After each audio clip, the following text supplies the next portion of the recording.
Well, in the wake of that mass shooting, plus the others in Texas and New York, Democratic lawmakers are pushing to advance gun reform. The House Judiciary Committee is marking up a wish list full of gun control proposals, but Republicans claim most of their ideas infringe on the U.S. Constitution's Second Amendment.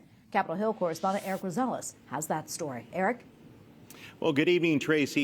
Even though Congress is out this week, members of the House Judiciary Committee held an emergency hearing today to talk about gun reform and the Protecting Our Kids Act. They're hoping to have a full House vote by next week. Now, prior to the hearing, I did speak with the chairman of the Judiciary Committee, Congressman Jerrold Nadler.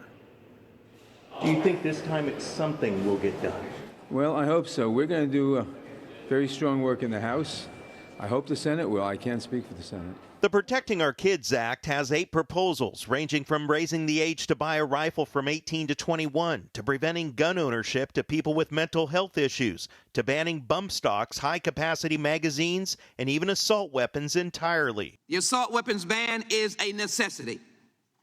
A 7-week waiting period is a necessity. Actions against manufacturers to give civil liability is a necessity.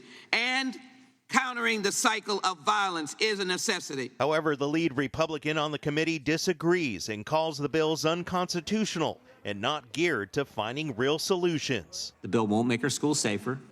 It will hamper the rights of law-abiding citizens, and it will do nothing to stop mass shootings.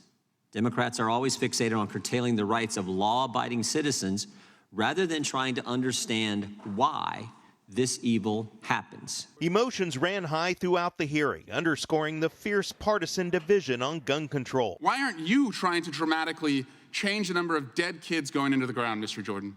Who are you here for, the kids or the killers? To infer by rhetorical supposed questions, who are you here for? We must be here for the gunman is an outrage. How dare you? Tracy, in the Senate, negotiations continue on gun reform, and we're hearing from sources that agreements are being made on red flag laws. That's the laws that allow for deeper background checks on those with mental health issues. Actually, Senate Majority Leader Chuck Schumer plans to bring them to the floor sometime next week. At the Capitol, Erik Rosales, EWTN News Nightly.